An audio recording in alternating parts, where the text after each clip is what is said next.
Well, the future of New York and New Jersey laid out in two separate speeches and both focused on making life affordable for residents.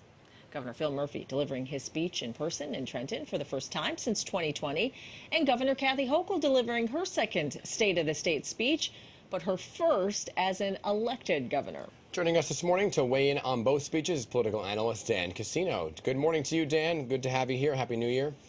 Good morning. It's been a while. It's been a while, so it's good to have you back. So Governor Murphy's speech touted his accomplishments over the last 5 years, Dan. I know you pay close attention to what's going on in New Jersey. Look towards building a new New Jersey. Did it sound, though, like he was laying the groundwork for potentially, what's rumored, a possible presidential run in his speech?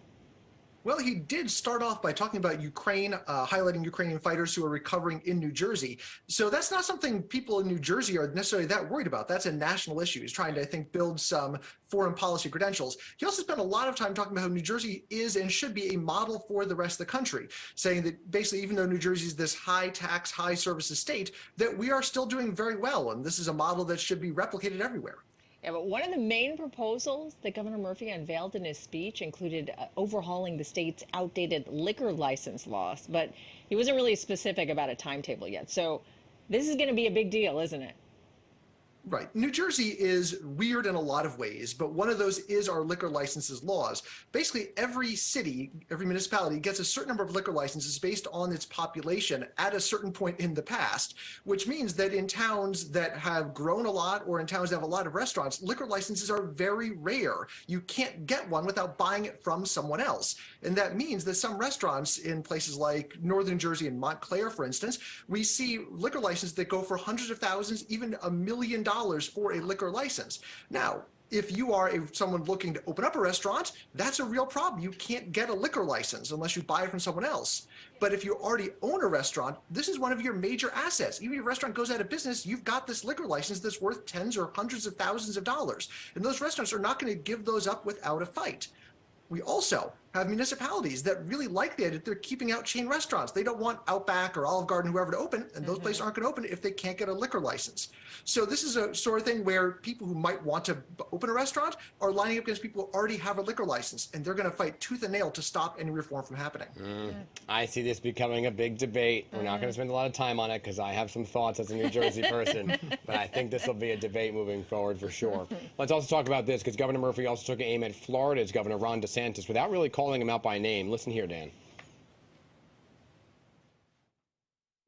Many of the so-called business-friendly states, states that some claim we have to emulate, states including Georgia and Florida. Some governors boast that their state is where woke goes to die. I'm not even sure I know what that means, but I could tell you very confidently, New Jersey is where opportunity lives.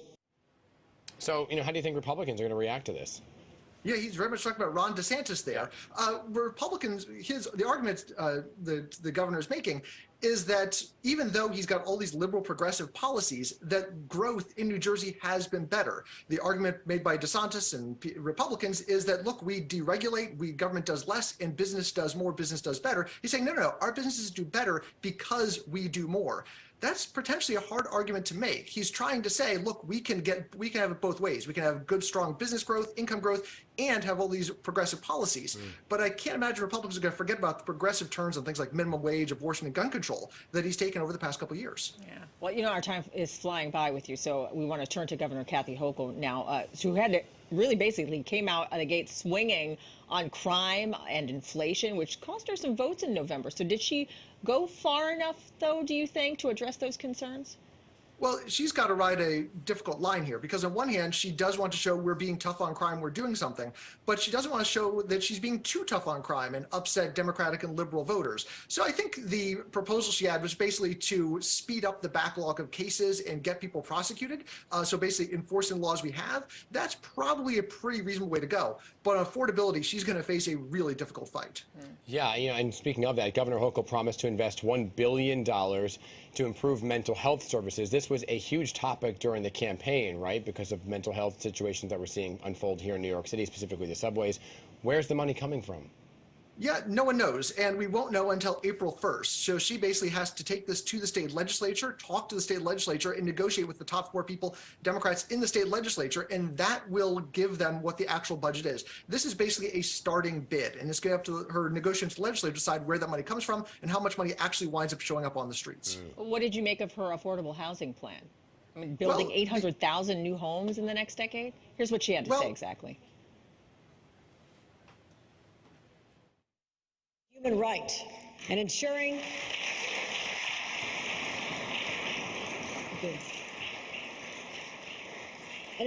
enough housing is built is how we protect that right.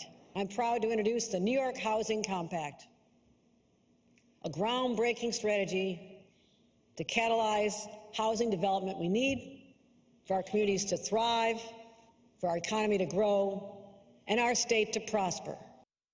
So do you think she's going to have enough support? Well, there's 2 parts of this program. So the first part is tax breaks and tax incentives. I think that's probably going to go forward without too much difficulty. People like that. The harder part is going to be trying to force municipalities to build more housing. You go out to the suburbs, you say to municipalities, you have to build more houses. And if you don't build more houses, then we are going to basically take away your zoning laws from you. The developers are going to be able to build whatever they want without having to go through state approval. And that's going to be a real difficult thing to sell to those municipalities. Everyone agrees we should build more housing, but everyone also agrees we should build it somewhere else. They don't want it happening where they live. It's a big case of not in my backyard. Yeah, exactly. We shall see how all this plays out, including that potential presidential run. A lot of people are speculating that Phil Murphy grew his hair out because he's going to run for president. We shall see. Never know. Things are very interesting in the world of politics. Dan Cassino, good to see you. Always a pleasure.